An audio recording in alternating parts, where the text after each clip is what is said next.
Hey guys, my name is Oshun the Great, and welcome to my beautiful channel.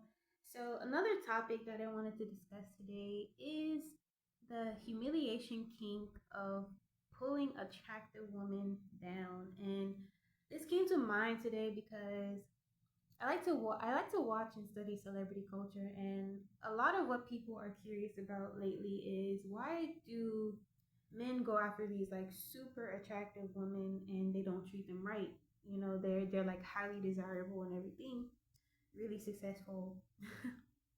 um, and I'm just thinking in layers, right? So a lot of it has to do, in my opinion, and this is just my opinion. Obviously, there's so you can dissect this stuff all day long.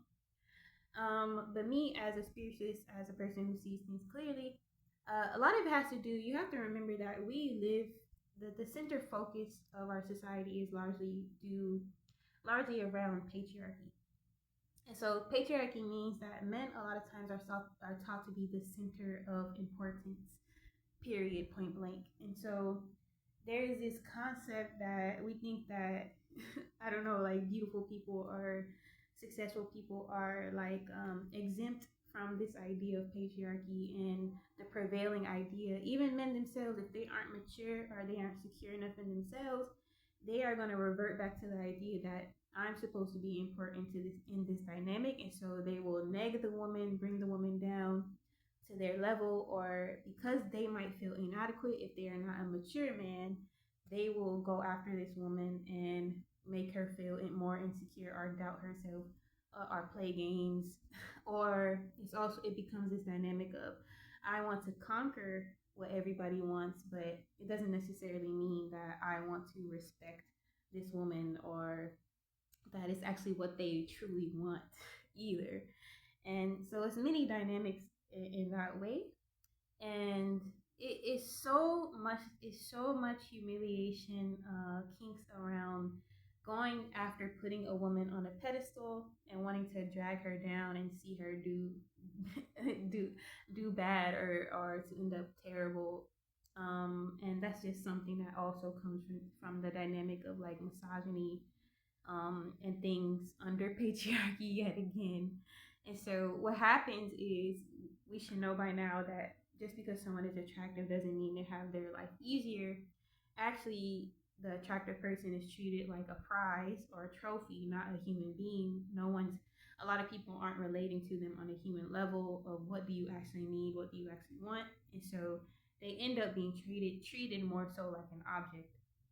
And so the man is relating to the woman like an object or a prize or something to manipulate or to one up, or a lot of cases to help his career, but not really relate to on a human level.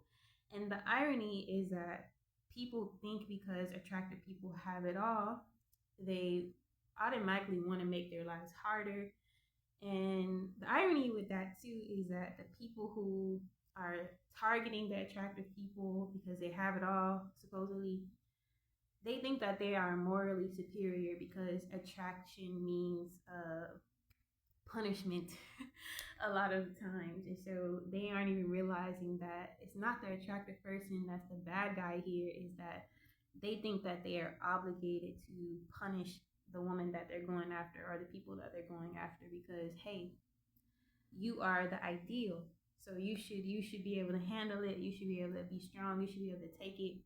And the people who are treating the attractive people bad, they aren't realizing how hard and how bad they're projecting. And so, yeah, the attractive woman ends up being related to in means of a social status approach.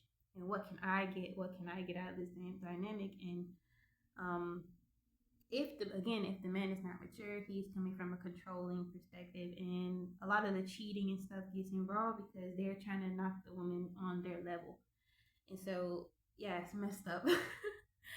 And it's very different because all of this can be attributed to, for example, there's celebrities who use this example for Timothy Chalamet and Kylie Jenner. But then if you take Megan Thee Stallion and her new boyfriend, Megan Thee Stallion is very vocal about her sensuality and sexuality, and it doesn't stop her from, even when people try to shame her, it doesn't stop her from owning it. And she has met a mature man who doesn't see her as a threat. Whereas if you have like a boy dynamic where they're threatened by her power and her sensuality and her sexuality, then they're going to come from more of a standpoint of ego and shadow battles. Whereas a mature man can handle the power of, you know, a very attractive, sensual, and sexual woman. So yeah, that's my idea.